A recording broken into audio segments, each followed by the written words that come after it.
Hello everybody, welcome back. My name is Stitcher Proxy, and this is part 2. So, as I'm posting this to you all, I am gonna be really honest.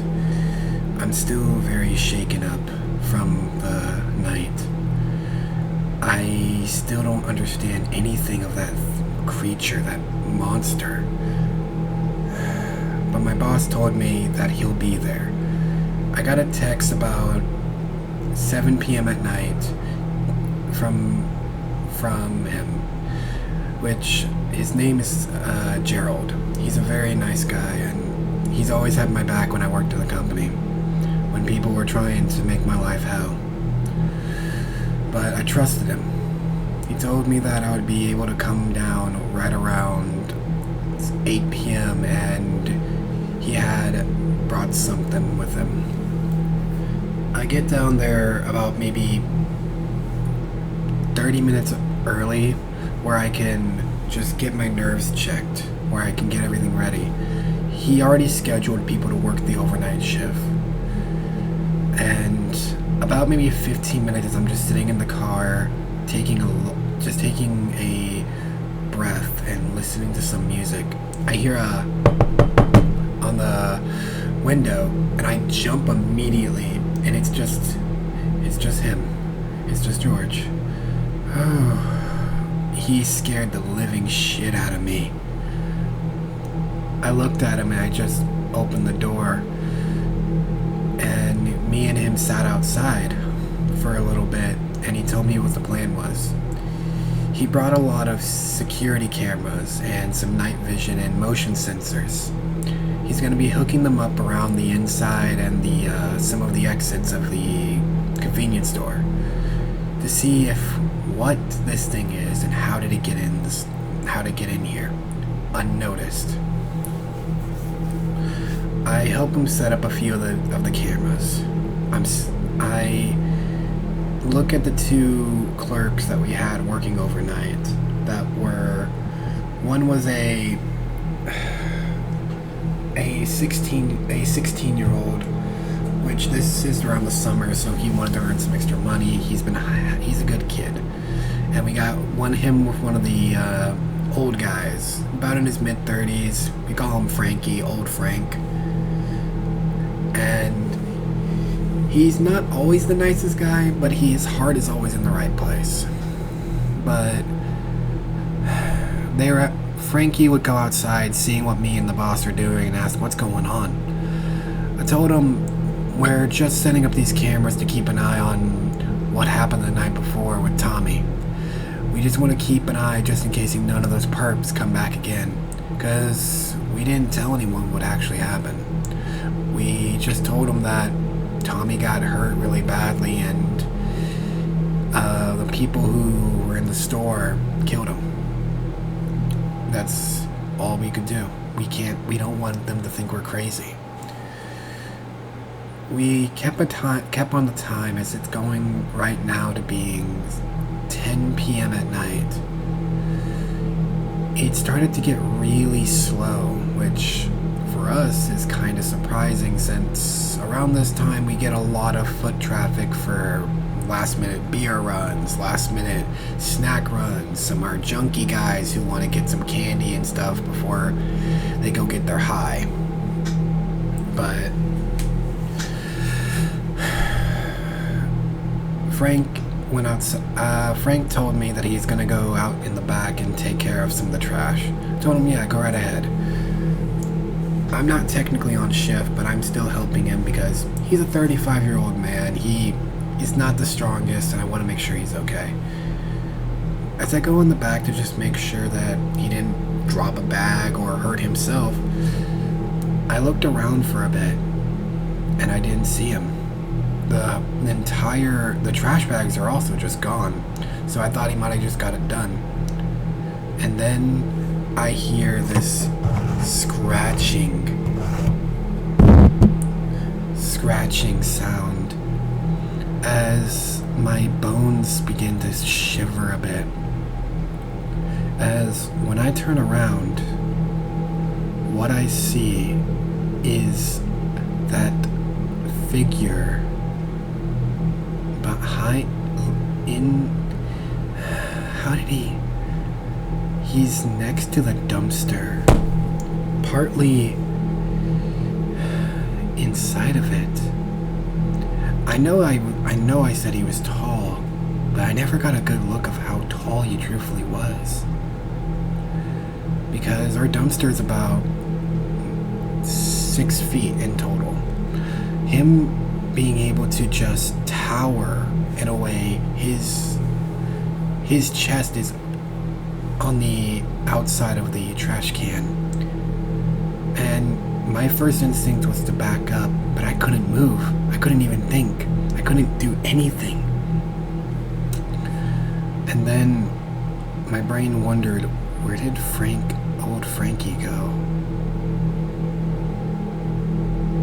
And then what made it worse was the fact that I never paid attention to what was in the garbage. Because as the thing stepped out, I noticed that its long black trench coat was dripping something. I immediately ran. I did not stay. I took every chance and I ran into the store and closed the door, slamming it hard. The new kid ran and asked, "What's going on? Where's Frankie?" I don't know. And I just stay in the front and keep your head down. I text our boss saying, the thing's in the back.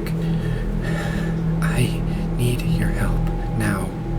The boss says, I got it, when he sends me that message.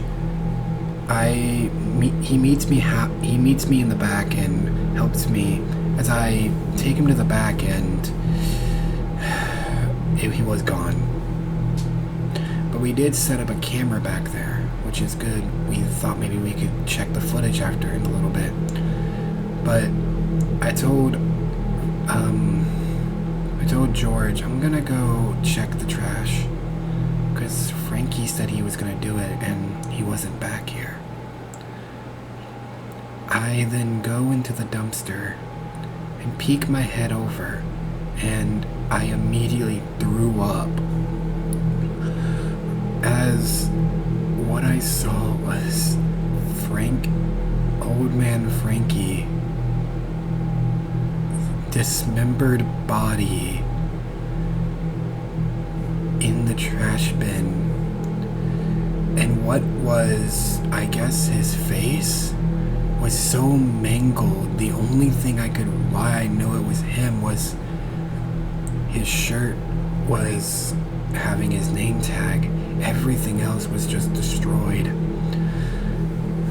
I slowly walked back to my boss's car and sat with him inside.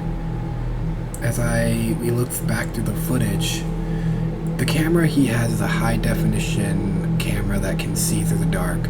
Our back area is not the brightest lit, so we usually, if we have to do the trash, we always bring a flashlight with us, or if you're Frankie, because he's old style, he just gets it done. But when we watched the footage, we see him doing the trash like normal, and right when he threw the last bag, the bag got hooked on something from what it looked like at first. But we zoomed in, and what it was that creature, that thing was holding the bag, but because of how dark it was, Frankie couldn't see it. And he pulled Frankie into the dumpster and began ripping him apart. From what the footage was showing, we didn't hear anything, because I'm guessing he kept his mouth covered or something. We then, about maybe 30 minutes after watching this, he sees me walk out, and I noticed it. But the only reason why I did was because of his eyes. He kept his eyes closed in the first part, but now they're wide open. Those white, glowing, soulless eyes. We hear a crash inside the gas station as my manager immediately grabs he opens the glove compartment, taking out his licensed gun, and he starts heading in the store. As when we peek in, the lights are dimmed, which for us that's not normal because we're a 24/7 store. We're always open. But why was it dimmed? As the new kid, we didn't see him for a little bit at all. But what made it worse and what made me on edge really fast was the fact that the lights flickered here and there. As my boss entered the store, I followed him from behind.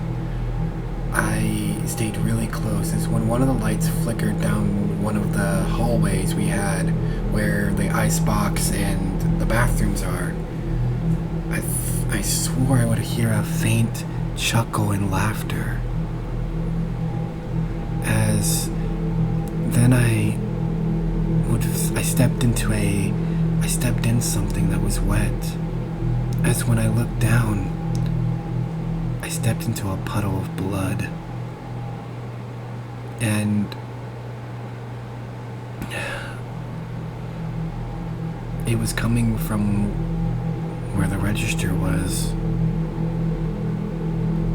As when I went around the counter, I see the new kid. His arms gone, his mouth ripped open, and his body is his chest cavity exposed.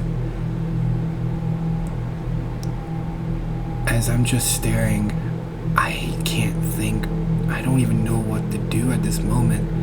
I hear a gunshot immediately go off. As it basically took me out of whatever trance I was in for a second. As I then looked in that direction as my boss was shooting at something. As then I realized he's shooting at the figure.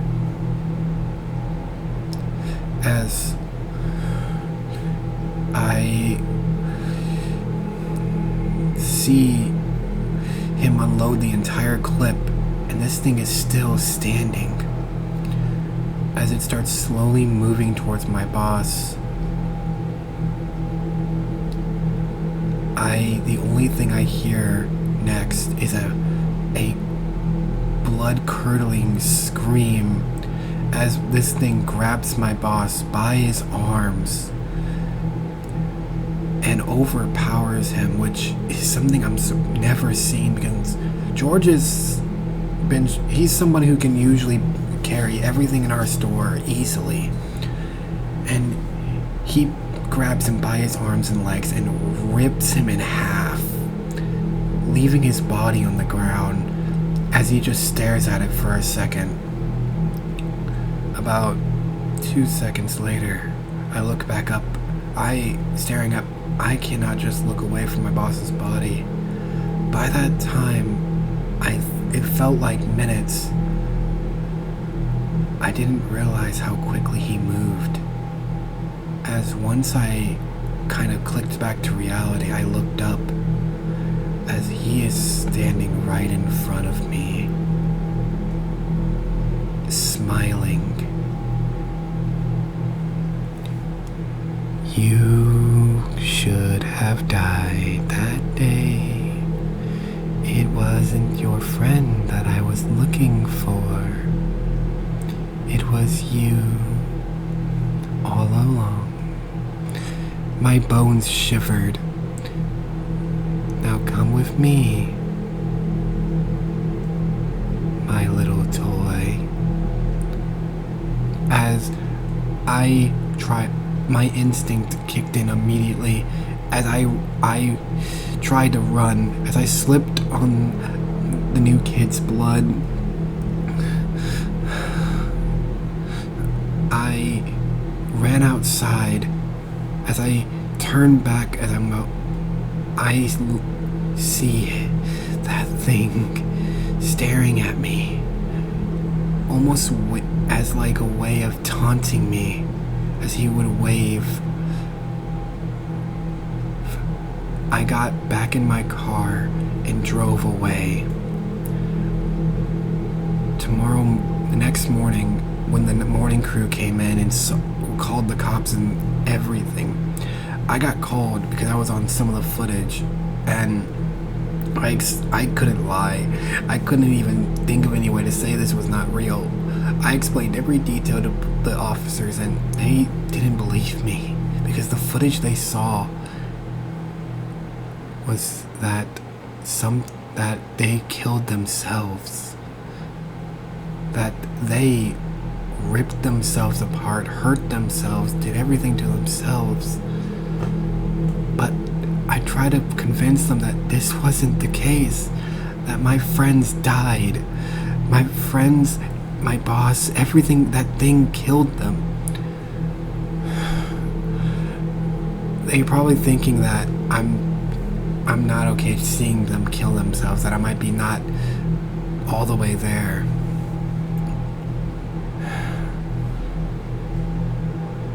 As I quit my job that day, I didn't go back. It's been about now 3 years since that incident, and I haven't seen that thing. But the fact that it referred to me as its toy, and it wasn't wanting anyone else but me, but why didn't it just grab me? Am I a game to it? Is it going to just torture me? Is it going to hurt anyone else that I know? My mind kept racing. I couldn't even sleep. I haven't slept in 3 days.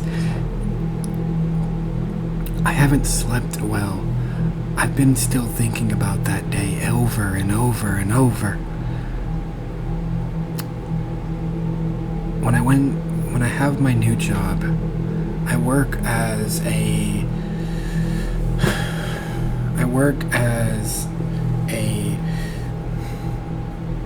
I can't even think, I'm sorry. Every time I'm trying to just talk about this post, I work now as a door greeter. I greet everybody when they come in. I don't do much than that. Now, I don't even do longer shifts. I don't pick up any shift that I don't feel comfortable about. And this is a warning for all of you. If your boss or somebody asks you, hey, can you pick up a shift or help out someone at night? And they were talking about something weird, it'd be in your best interest to say no. Because I don't know if that thing is ever coming back. And if he finds a new toy, I hope it's not you. Because I don't know what will happen next. But I will know. I'll see you soon, my new toys. And that would be the end of this. Let me know what you guys think of this down below. And this was something that I really enjoyed doing. I'm going to be trying to do more of these kind of horror stories that I come up with and everything. And this is just something I really enjoy. I hope you had fun. I hope you guys will enjoy it. And I hope to see you guys in the next video. This is Stitcher Proxy, heading out. Love y'all.